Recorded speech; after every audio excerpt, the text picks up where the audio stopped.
kami mendapat tahu ada seorang makcik yang tinggal satu blok, tapi dia tinggal tingkat atas, saya tinggal tingkat bawah, Casey. Makcik ni meninggal dunia. Kenapa? Menjadi satu sebab. Setiap hari ada orang mati, ada orang pergi. Kata pendengar kita, siapa namanya ni? Akmal berkongsi pengalaman beliau. Kata Akmal, kenapa harus saya terkejut dan ingin berkongsi pengalaman ini? Setiap hari pasti akan ada orang meninggal dunia, ada orang akan pergi. Memang benar, Akmal. Tapi peristiwa yang saya nak ketengahkan ini adalah tentang makcik yang meninggal dunia di blok saya tingkat atas. Makcik ni tinggal di Wampu blok, tak nak sebutkan, ya, sebuah estet perumahan yang lama. Dia tinggal seorang diri, hanya sebatang kara sahaja. Dia adalah seseorang yang ramai antara kita orang-orang Melayu yang percaya akan perubatan-perubatan. Ya, perubatan mendapatkanlah sebagainya. Saya tak nak sebutlah, sensitif lah. Jadi, dipendekkan cerita, bila dia meninggal, satu blok dapat tahu. Biasalah, Casey, kita hidup ni di rumah flat ni, dia cakap dengan dia bilang dia beritahu. Lama-kelamaan kita akan tahu cerita satu blok. Sampai pada mak saya yang juga tinggal sebumbung dengan saya. Mak saya ceritakan, saya tukar nama makcik ni, saya takut anda gunakan nama sebenar, saya gunakan nama Kak Lima lah.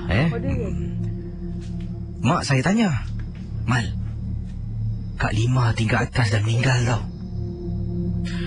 Jadi saya tanya, habis kenapa mak bilang saya? Mak tak pergi menziarah? Buat apa menziarah? Mak tak kenal. Kau tak tahu ke? Ini dialog ni dia tulis yang dicakap oleh ibunya lah. Kau tak tahu ke Kak Lima tu bukan calang-calang orang. Dia tu bomoh.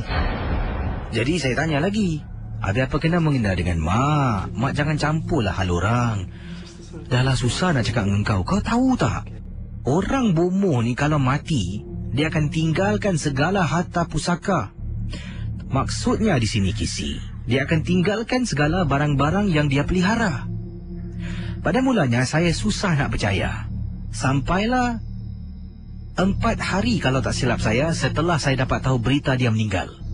Saya baru balik kerja, letakkan motosikal saya di tempat letak motosikal lah. Saya jalan nak pulang ke rumah. Sedang berjalan dekat kolong blok ni, saya berbual dengan teman saya di hujung telefon. Apabila saya jalan, di hadapan saya ada seorang makcik lalu terbungkuk-bungkuk. Jadi bila dah lepas makcik tu, dalam hati kata, Mak Lima ni buat takut aku je. Dalam hati cakap ni. Sambil saya jalan sampai depan lobi lift, saya tekan butang lift nak tunggu lift turun ke bawah. Sedang lift nak turun, saya sedang berbual di telefon. Tadi nampak Mak Limah jalan tepi saya. Aku telefon kau balik. Saya letak telefon, saya toleh, baru saya ingat Mak Limah dah meninggal. Saya batalkan nak naik lift. Saya naik tangga, Kisi. Rumah saya tingkat 3. Naik tangga sampai rumah, saya kejutkan mak saya. Mak saya keluar tanya kenapa. Saya kata, Mak, orang tak tipu, Mak. Tadi orang nampak Mak Lima selisih bahu dengan orang dekat bawah blok. Kau biar betul? Mak saya tanya. Betul. Mak saya terus, Kisi, waktu itulah dia ambil surah-surah Yasin. Tak tahu apa dia buat, dia pergi letak atas pintu, Kisi. Dia kata takut hantu Mak Lima naik atas. Bila saya tengok, saya rasa takut. Dan apa yang berlaku hari-hari berikutnya, macam biasa seperti yang saya katakan awal tadi, kata Akmal. Kalau duduk rumah flat ni macam-macam berita. Banyak penduduk di rumah ataupun flat tersebut telah pun buat komplain. Pernah nampak,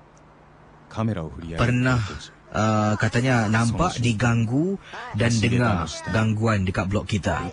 Setelah itu dijemput seorang ustaz. Tak tahu siapa, tapi ini kata mak saya lah. Cepat berita sampai pada mak. Ustaz tu datang, berdiri depan rumah Mak Lima dan sema halaman rumah supaya makhluk-makhluk di dalam tak akan keluar mengganggu penduduk di kawasan Wampu. Itulah kisah daripada Akmal yang berkongsi pengalamannya. Macam-macam kes, Setahu saya lah, yang pergi takkan kembali. Jadi siapakah mungkin yang Akmal nampak? Anda fikirkanlah.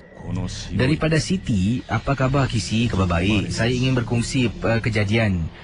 Sekarang ini kalau saya balik dari tempat tugas, saya tak berani naik ke atas rumah saya seorang diri. Suami saya ataupun anak saya akan jadi mangsa. Tengoklah siapa yang angkat telefon. Sebenarnya saya pernah diganggu ketika balik dari tempat tugas. Rumah saya ni rumah paling hujung. Koridor rumah saya sepanjang-panjangnya. Pernah satu malam ni ketika saya sedang buka pintu rumah, di penghujung koridor rumah saya ternampak ada perempuan ni berdiri. Bila dia berdiri, saya tengok, saya terperanjat lah. Ingatkan tak ada apa-apa. Entah macam mana, beberapa saat Kisi, saya pandang depan, nak buka mangga, pandang balik, makin lama makin dekat, entah bila dia bergerak. Tapi yang hairan, dia masih berdiri tegak. Dalam hati Kisi, macam-macam surah saya baca. Dah buka pintu, masuk dalam. Saya tutup saja pintu. Saya dengar orang ketuk pintu rumah saya.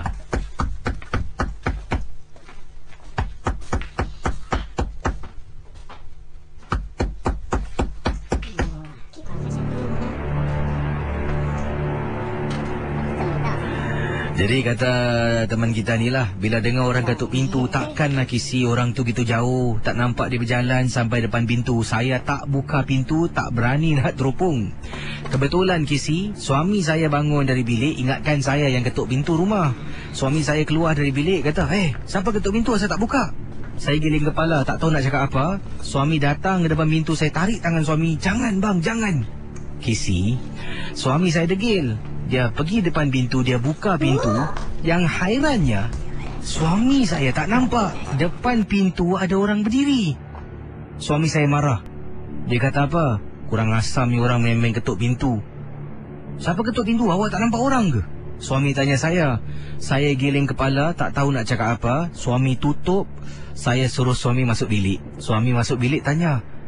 Suami masuk bilik, saya tanya, bang, tadi abang tak nampak orang ke di depan abang? Tiba-tiba meremang bulu rumah saya. Suami pun kata, awak cakap apa ni, meremang bulu rumah saya. Sejak malam tu, bila saya balik tugas malam, saya akan telefon suami untuk turun jemput saya. Ataupun anak saya lah yang akan jadi mangsa. Terima kasih Kisi. Selamat malam.